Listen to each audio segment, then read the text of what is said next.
8 de la mañana con 17 minutos, 8 con 17 minutos. Saludamos con nuestro segundo invitado. Nos acompaña vía telemática el doctor Franklin Ramírez, sociólogo, docente universitario e investigador. ¿Cómo está, Franklin? Qué gusto saludarle. Buenos días, bienvenido. Le acompañamos Alexis Moncayo, quien le habla, Licenia Espinel. Ayer el presidente de la República emitió su primer pronunciamiento después de conocer los resultados de la consulta popular. En su cuenta de la red social X, el mandatario posteó una fotografía suya llevando en su mano, en su brazo, una imagen de él de cartón, caminando como en señal de que va por más. No sé si es que va por la reelección, si con eso quiere decir que va por la reelección, pero en el texto dice que Ecuador se pronunció, que agradece el apoyo masivo de la población y lo califica como es un espaldarazo a su gestión, sobre todo en materia de seguridad. ¿Cómo interpretar ese pronunciamiento del presidente de la República que nos está diciendo? Buenos días, bienvenido. O sea, lo primero que yo veo, buenos días, Alexis y Yesenia, es la estabilización del presidente candidato, ¿no? Él con su imagen de cartón, que fue un ícono de la segunda vuelta. A partir de allí ya empezó a dar anuncios sobre su repostulación. Él siempre dijo que 16 meses era un poco para cambiar el país. Y básicamente lo que anuncia con esa imagen fuerte es que su prioridad, que su lógica va a seguir siendo la de un presidente candidato, va a seguir siendo la de un candidato. La consulta popular tenía fundamentalmente ese fin, ser un trampolín político, un acelerador de acumulación política para el gobierno. A primera vista me parece que ese objetivo no se cumplió. Ha sido, si acaso podríamos decir, un resultado amargo para el presidente. Tampoco se puede decir que haya sido derrotado, pero no ha sido una señal fuerte de acumulación. Su lugar en la política ecuatoriana queda bastante incierto, inestable y muy condicionado, ¿no? Quizás más que antes de la consulta, a lo que pueda hacer en materia de gestión en lo fundamental con respecto al problema de la seguridad. Y sobre eso las señales no terminan de ser consistentes respecto a los meses que vienen. Quedan muchas dudas de si ahora el gobierno va a exhibir a cabalidad el famoso Plan Fénix, si va a ir más allá de la presencia militar en las calles, en las cárceles, y si va a tocar de modo más estructural los grandes problemas que tienen que ver con la seguridad, el problema de la financiero, el problema del lavado de dinero, del lavado de activos, todos los problemas que tiene de penetración del crimen en la policía, en las Fuerzas Armadas, en diversas instancias, observar la estructura de poder que sostiene todo ese andamiaje y efectivamente además lograr elevar los niveles de seguridad en el conjunto del país, ¿no? Son retos muy grandes y me parece que entra bastante inestable el presidente candidato a esta segunda parte de su gobierno. Uh-huh. Hola, doctor Ramírez, qué gusto saludarle. Le leía a usted hace algunos días en un trino en el cual separaba la consulta en dos bloques, ¿no? Uno decía las preguntas que representan al neoliberalismo precarizador y entrevista de siempre, en donde obviamente está ubicada la pregunta de los arbitrajes y por supuesto la del trabajo por horas, en donde el gobierno pierde.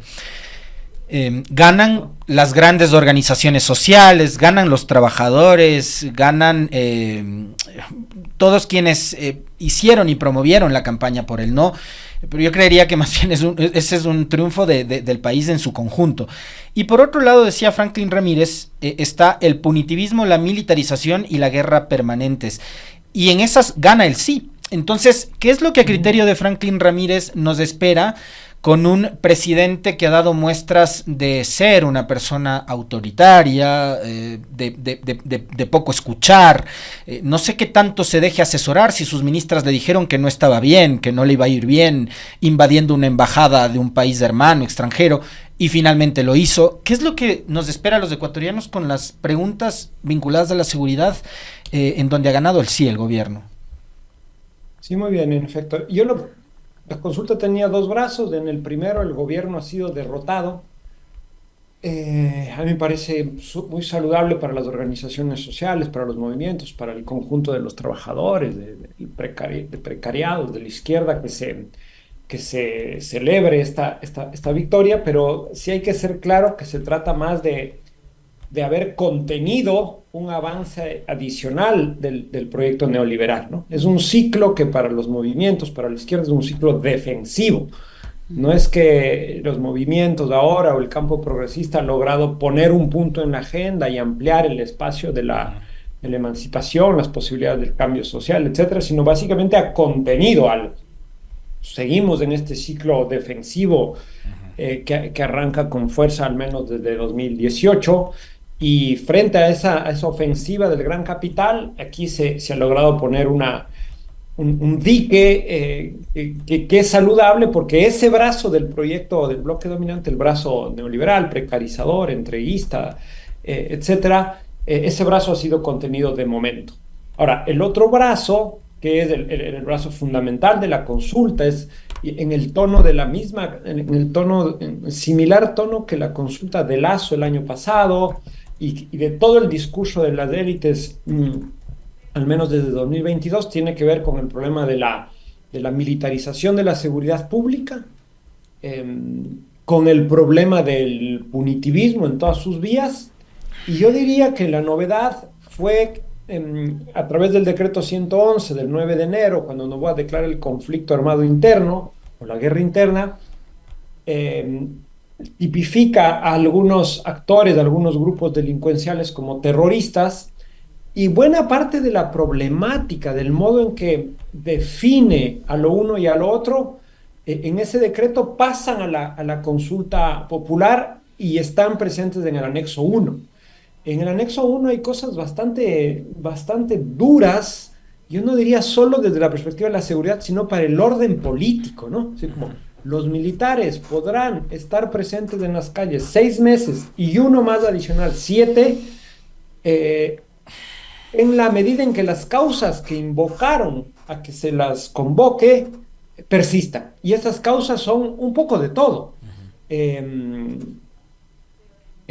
Narcotráfico, extorsiones, secuestros, minería ilícita, dice ahí, terrorismo que no termina de ser definido. Entonces, básicamente es cuando el poder vea que hay razones para invocar por 7 meses a las Fuerzas Armadas estarán ahí.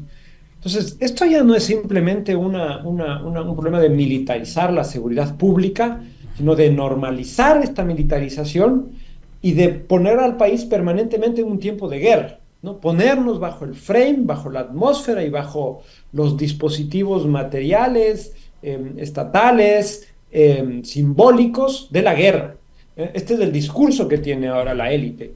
A mí siempre me sorprendió que la izquierda, los movimientos sociales le pongan mucho más de énfasis a lo uno, a combatir los avances neoliberales, que a lo otro, que es a poner freno a un Estado armado, a un Estado militarizado, que ya hemos visto que empieza a traer escollos en la perspectiva de los derechos humanos, en la perspectiva de las garantías mínimas a la vida de los sospechosos, y que además supone un blindaje adicional al bloque de poder. Es decir, el poder está dando una señal de que de aquí en adelante es con los militares, ¿no? O sea, la pregunta uno, que es la que tiene el triunfo más ampliado de la consulta, de algún modo uno lo puede interpretar no como un triunfo de Noboa, sino como un triunfo de los señores de la guerra, una guerra que ya fue diseñada por Lasso, que fue acordada con los Estados Unidos, que la Corte Constitucional dio aval a los acuerdos con los Estados Unidos sin pasar por la Asamblea Nacional,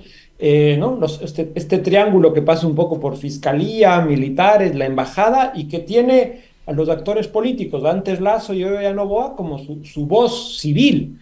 Pero es de este triángulo bélico, este triángulo de la guerra, el que sale robustecido, que yo creo que es un poder que se coloca por encima, en este caso de Noboa, pero vamos a ver cómo él lo conduce.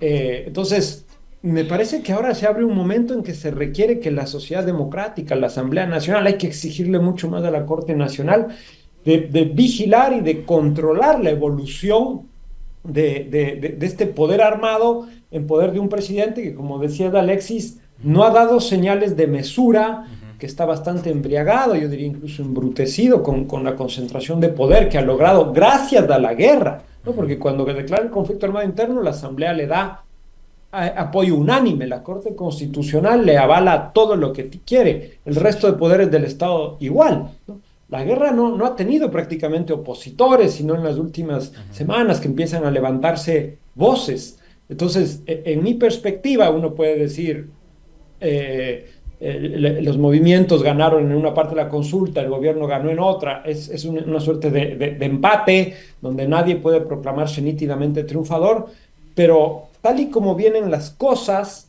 este bloque dominante que ha legitimado la militarización y una perspectiva punitivista, fascistoide y restringidamente seguritaria del problema, ¿no? Sin hablar del empleo, de la política social, de las políticas urbanas. Nada de esto está en agenda, sino solamente esa perspectiva. Esto es bastante preocupante para los meses que se viene. Me parece que es clave que se generen los controles democráticos de la sociedad para evitar que esto entre en una zona de turbulencia, de violación permanente de los derechos humanos, que pueda como perturbar más aún el paisaje democrático en el país. Esta situación, este poder militar que usted señala, doctor Ramírez, le facilita su camino a la reelección, y usted dice que hay que tener cuidado en los meses que vienen. ¿Por qué? Este poder militar podría atentar contra aquellos grupos que podrían sentirse inconformes con los resultados de una consulta que no se va a poder aplicar de forma inmediata, y que vamos a ver que la situación, por ejemplo, de inseguridad no se resuelven con la consulta. Tenemos ya 2 días después de la consulta y las masacres continúan, masacres en Babahoyo, masacres en Manta, en fin, en Quito encontramos maletas con cuerpos desmembrados. La situación sigue igual o peor que antes de la consulta. Entonces, esto va a seguir así. Va a haber gente que se inconforme no solo con el tema de la seguridad, sino con otros problemas graves que tiene el país, el tema energético, el tema del empleo, el tema de la salud, de la educación, con las consecuencias de la crisis energética. ¿Qué va a pasar con esos reclamos, con esas inconformidades, si está concentrado un poder militar en el gobierno? El problema. O sea, hay que primero prestar atención que el Ecuador ha vivido en un prolongado estado de excepción, más o menos desde octubre de 2019, el levantamiento popular de octubre de 2019, después vino la pandemia, estado de excepción, y a partir de ahí, con el problema de la inseguridad, solo Lasso decretó 21 o 22 estados de excepción. Con Noboa no, estado días sin estado de excepción, lo cual ya supone, ¿no? Un poco la pregunta uno era ¿usted autoriza que las Fuerzas Armadas den una asistencia complementaria a la Policía Nacional en materia de seguridad sin declarar estado de excepción? Este es como el centro de esa pregunta. Y esto es lo que vamos a tener una vez que se legisle. Todavía hay que esperar un tiempo, me parece que el plazo es de 5 o 6 meses, pero en todo caso, en estos años, y lo que veremos a continuación es la prolongación de una suerte de estado de excepción declarado o tácito, que de partida impide un ejercicio cabal de los derechos civiles, de los derechos políticos, que de partida pone un freno a cualquier ejercicio de resistencia, de oposición, que de partida puede jugar con la espada de Damocles de declarar terroristas a unos y otros.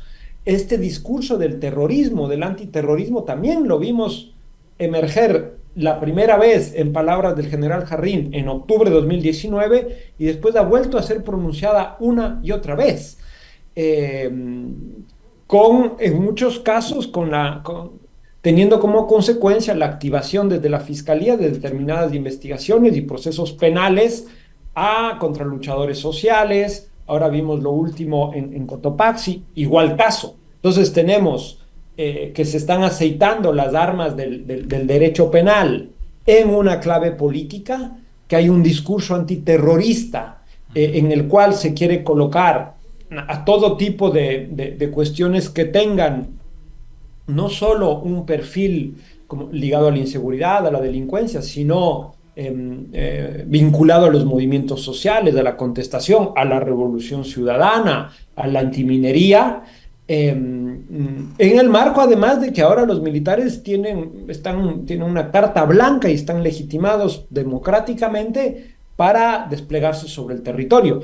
Cada vez hay más anuncios de que en las cárceles bajo control de los militares dicen sí, han bajado las extorsiones y tal, pero ahora los que están abusando de su poder son ellos.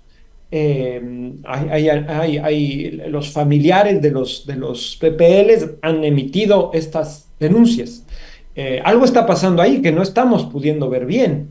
En estas lógicas de guerra opaca, de guerra en la que no nos enteramos bien lo que sucede, es desde los márgenes, las periferias de la sociedad que se empiezan a ver cómo los abusos de poder, la violencia física, normalmente a los cuerpos racializados, empobrecidos, empieza a prender por un lado y otro con una justificación, además de la sociedad, que está de acuerdo, que está de acuerdo en otorgar semejante poder a los militares. A esto me refiero yo con la necesidad de controles democráticos, de tener mucho más presencia de las autoridades civiles para explicar esto. El ministro de Defensa de Noboa no ha aparecido absolutamente para nada. ¿Quién comanda todo esto? ¿Qué es lo que se viene? ¿Cuáles son los límites de las Fuerzas Armadas?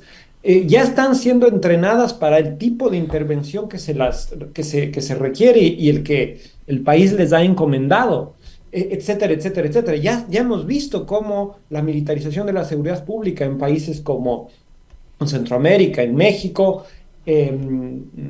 derivaron en casos de falsos positivos, en casos de uso exacerbado de la violencia, de irrespeto de los derechos humanos. Esto ya se sabe. Entonces, a mí me parece que, bueno, está decidido, está jugando, está operando. Por eso, para mí, siempre me hizo ruido que los movimientos, que la izquierda, que los sectores democráticos no le hayan dedicado tanto tiempo a esta reflexión, pero por acá pasa la cuestión, por acá está pasando el filamento del poder. Por eso yo creo que incluso cuando la ministra de Trabajo dice, bueno, sí perdimos en lo de las horas de trabajo, pero no era tan importante, en parte tiene razón, ¿no? El trabajo ya está bastante precarizado, pero este recurso político que tiene ahora el bloque de poder, esto no estaba. Y aquí estamos bajo un nuevo elemento que, insisto, no solo tiene que ver con la seguridad, sino con el orden político.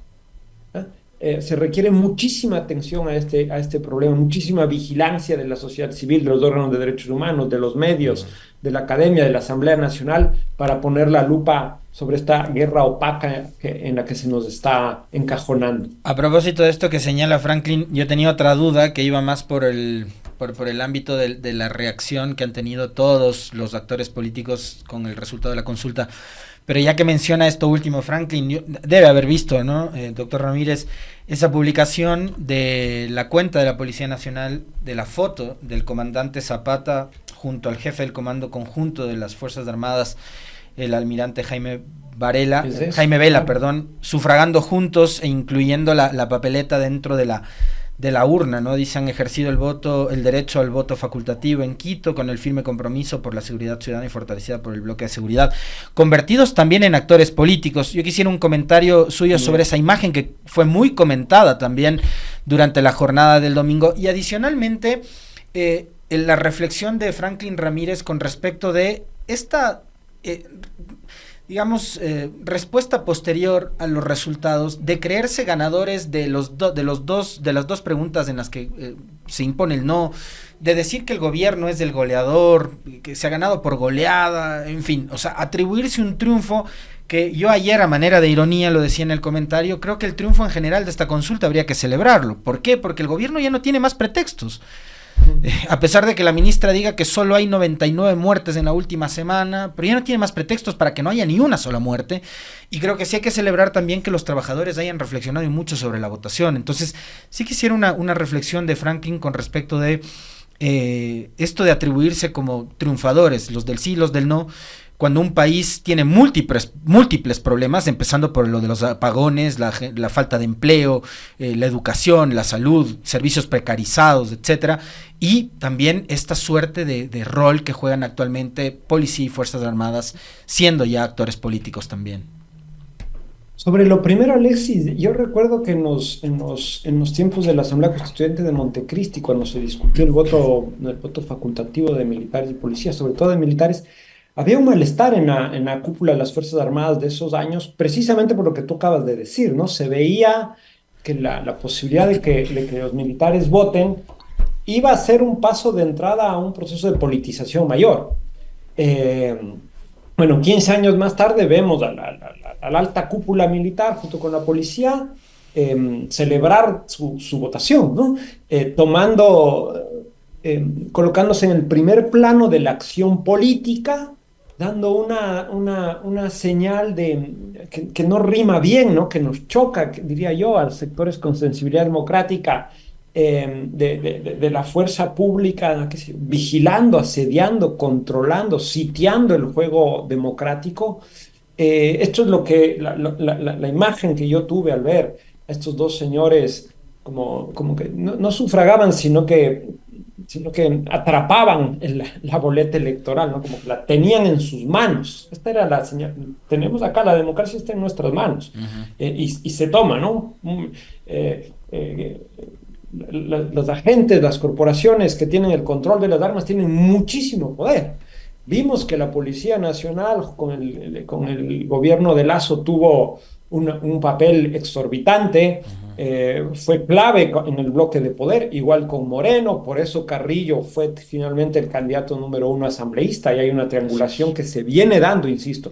Me parece que ahora hubo un sutil desplazamiento para dar mayor centralidad a las Fuerzas Armadas, que son las que están atrás de todo el proceso de declaración de guerra interna, de las negociaciones con Estados Unidos del año pasado, y que claramente están en la primera línea de este combate con Noboa, lo que refleja mi preocupación anterior sobre que esta configuración armada del bloque de poder a través de las vías democráticas, ¿no? Entonces, insisto, esto me llama muchísimo la atención, me preocupa y requiere toda la alerta democrática. Y respecto a lo otro, digamos que yo creo que el hecho de que los movimientos sociales de izquierda, la Revolución Ciudadana, el movimiento indígena y varios sectores hayan celebrado el triunfo o la derrota del gobierno en estas dos preguntas de las horas del trabajo y de las arbitrajes internacionales, es un golpe para el gobierno, ¿no? El gobierno Noboa quería celebrar en toda su envergadura, en toda su dimensión, la votación del domingo, no lo pudo hacer. Me parece que esa afirmación que hacen los actores sociales es importante en términos políticos, en términos simbólicos. Noboa no pudo afirmar de modo contundente su triunfo, tuvo un perfil bajo. Me parece que hay una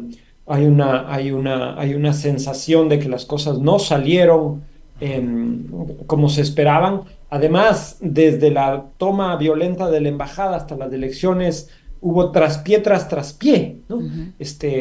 Con el caso de la energía eléctrica, con varios desaguisados de los ministros, con la bronca con la Revolución Ciudadana, que era su aliado hasta hace un mes, con la bronca con Construye de María Paula Romo. Entonces, es decir, que los factores de poder sí se movieron y no necesariamente en favor del gobierno, en la lógica de las instituciones políticas, sí en este nivel de la acumulación de fuerza militar. Ahí sí esto le blinda, y yo creo que desde ahí habla Noboa, desde esa certeza, desde esa fuerza, pero los factores más de política democrática e institucional están jugando en su contra.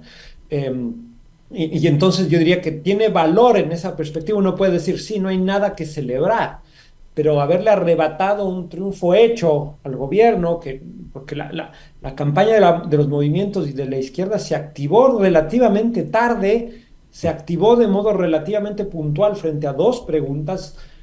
Habría que interrogarse, Alexis Leseña, hasta qué punto si estos sectores se activaban más en general hacia la consulta, interrogando sobre todo este problema de la militarización. Los resultados no habrían sido un poco distintos, ¿no? Un poco distintos, porque es muy amplia la victoria. Pero en todo caso, a ver, reivindicar esto como un triunfo sí vuelve más, deja más incómodo al presidente y Ujú, sabiendo que ya está en curso la carrera electoral, ¿no? A partir ujú. de un punto es un disparo de partida esta consulta popular para las elecciones que se vienen. Entonces, los actores están sobre todo dando señales de cara a ese momento, me parece, aunque a uno le pueda pesar que estén como adjudicándose victorias que corresponden a procesos políticos más complejos. Yo creo que nadie es dueño de los resultados del Nadie se algoritmo, puede ¿no? atribuir el triunfo, al menos en estas dos preguntas, tomando en cuenta que son varias organizaciones las que a última hora, como usted dice, se activaron para tener una posición firme al respecto. Sí, sí, me parece que son varias, me parece, pero es interesante ver, ¿no? Que cuando el campo popular, o sea, las organizaciones, los movimientos del sindicalismo, la izquierda, la Revolución Ciudadana, el movimiento indígena, se activan y se ponen, pueden generar un discurso público, pueden generar un campo de sentidos que oriente de otro modo el proceso político ecuatoriano. Me parece que esto sí que es lo relevante.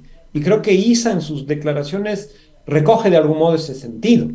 ¿No? Me parece que hubo una articulación, nadie como tal se puede capitalizar, sí, el Ujú. campo popular, decir, acá esto impedimos el avance más brutal, más acelerado del neoliberalismo gracias a nuestro despliegue. Yo por eso interrogo hasta qué punto este tipo de despliegue hubiera podido ser más impactante o impactar más en los resultados electorales con más tiempo. La Revolución Ciudadana se sube con fuerza a la campaña después de lo de la embajada. Recordemos que ni siquiera eh, hizo uso de los fondos Ujú. que asigna el Consejo Nacional Electoral, o sea, prendió la máquina a media mitad, digamos así. Y el resto de actores sociales entraron en batalla el último mes, diríamos, ¿no? Ujú. Si acaso. Entonces, ahí hay una señal que uno dice, a ver, más allá del resultado electoral, hubo una confluencia de discursos, de sentidos políticos, hubo una clara intención de defender la dignidad del trabajo, de la soberanía nacional, el Estado con respecto a las transnacionales, tesis claves del campo popular y que estaban pasando por debajo de la alfombra, que se han colocado en primer plano.